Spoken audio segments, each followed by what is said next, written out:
মাত্র ৬ বছর বয়সে হারিয়ে গিয়েছিলেন দুলাল চৌধুরী। ৫৮ বছর পর নিজ জন্মভিটায় ফিরে এলেন তিনি। এ নিয়ে এলাকায় সৃষ্টি হয়েছে ব্যাপক চাঞ্চল্য। বয়সের ভারে যখন শরীর নুয়ে পড়েছে, ঠিক তখনই জন্মভিটায় হদিস মিলল হারিয়ে যাওয়া দুলালের। নারী টানে তাই বয়সের সন্ধিক্ষণে চাঁদপুরের মেঘনাপাড়ের বাড়ি ফিরলেন তিনি। দুলাল জানান, বাড়ির পাশের লঞ্চ গার্ড ছিল। নিজের অজান্তেই উঠে পড়েন নারায়ণগঞ্জের লঞ্চে।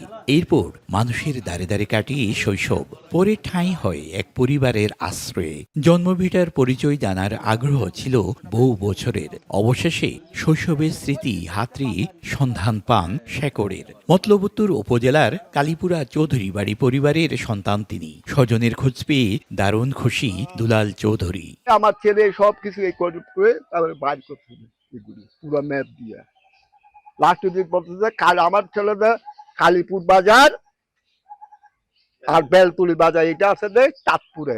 আমাকে বলতেছে বাবা চাঁদপুর আমার বাবা চাকরি করতো যে নারায়ণগঞ্জে, আমার চাচাও ইয়ে করতো ঢাকায় চাকরি করতো।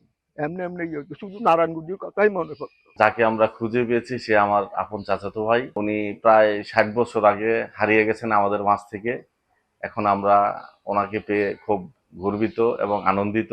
আমরা আসলে চৌধুরী পরিবার সত্যি ওনাকে পেয়ে খুবই আনন্দিত এবং গর্বিত, এবং এই কাজে যারা আমার সাথে যোগাযোগ করছে এই প্রযুক্তির মাধ্যমে এবং আমাকে লিঙ্কটি তৈরি করছে, সবাইকে আমি ধন্যবাদ জ্ঞাপন করতেছি। দীর্ঘ ৫৮ বছর চট্টগ্রামের ফটিকছড়ি এলাকায় অবস্থান করছিলেন দুলাল চৌধুরী।